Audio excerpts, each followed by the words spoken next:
पिता के द्वारा जन्म की प्राप्ति होती है, धर्म ग्रंथों के द्वारा जीवन की प्राप्ति होती है और सदगुरु के द्वारा परमात्मा की प्राप्ति होती है। ये तीनों ही हमारे लिए उतना ही महत्वपूर्ण है। जन्म ही नहीं होता तो फिर जीवन की क्या बात है, परमात्मा की क्या बात है। पहली बात तो ये कि हमें जन्म मिले।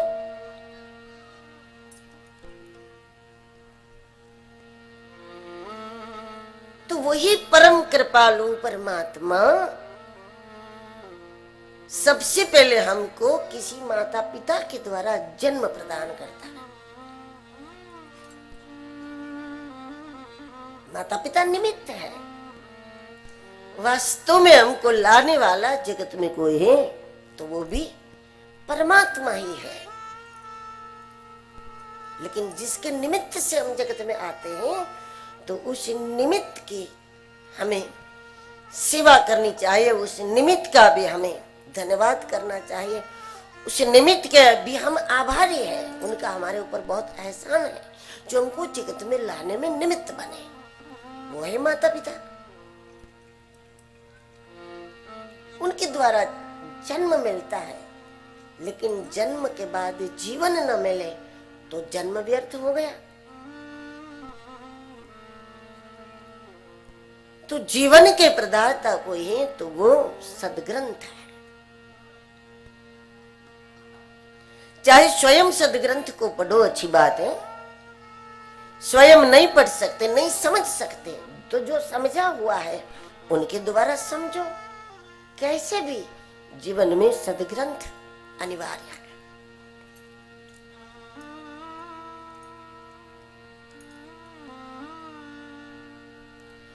क्योंकि ग्रंथों के बिना जीवन नहीं मिलेगा, जीवन नहीं बनेगा, जीवन ही नहीं मिलेगा तो हम लोग क्या करेंगे? बस शरीर के लिए जीते रहेंगे, शरीर के लिए और संसार के लिए, जो कि हमने पिछले जन्मों में किया। हम इंसान नहीं थे तब भी किया।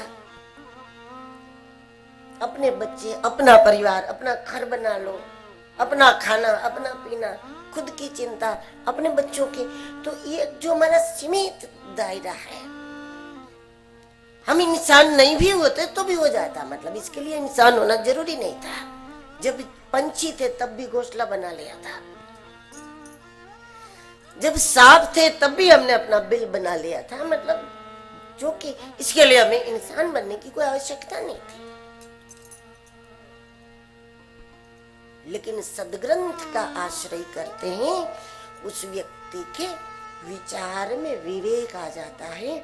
तो रोज रोज व्यक्ति संसार का, शरीर का काम करते करते भी थोड़ा थोड़ा रोज उसके मन में एक सवाल बना रहता है कि और अच्छा क्या करूं, और अच्छा क्या करूं, और अच्छा क्या करूं। और जैसे ही कुछ अच्छा करने का अवसर होता है, कोई भी कहता है कि अगर धर्मपुरी में भागवत होने वाला है तो विवेक कहता है मौका है, जुड़ जाओ इसके साथ।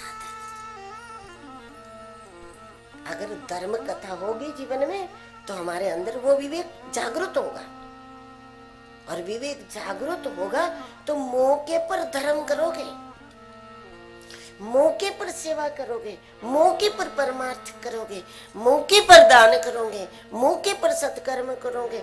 अगर विवेक जागृत न हो तो फिर कथा हो जाने के बाद सोचोगे हमें भी करना तो था, लेकिन कथा पूरी हो गई। आप सोचोगे 20 तारीख को, यहाँ 10 तारीख को सब समापन हो जाए, क्योंकि विवेक जागृत नहीं था।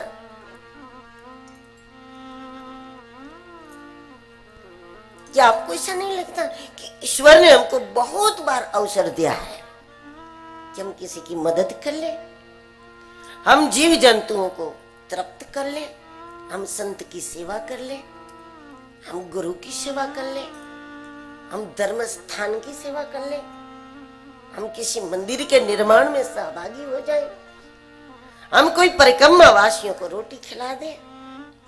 क्या अवसर कम है? अनेकों बार ईश्वर ने हमको अवसर दिया, लेकिन उस अवसर पर हम चूक गए। सब कुछ था हमारे पास रोटी थी और सामने खाने वाला था, लेकिन फिर भी रोटी और उसका मिलन नहीं हुआ कि उस तक पहुंच जाए। हमारे घर में अन्न था, इधर पंछी भी थे, लेकिन कभी हमारा अन्न पंछियों के पेट तक नहीं पहुंचा। तो कहीं ना कहीं हम चुकते जा रहे हैं। कौन चुकाता है? विवेक का अभाव।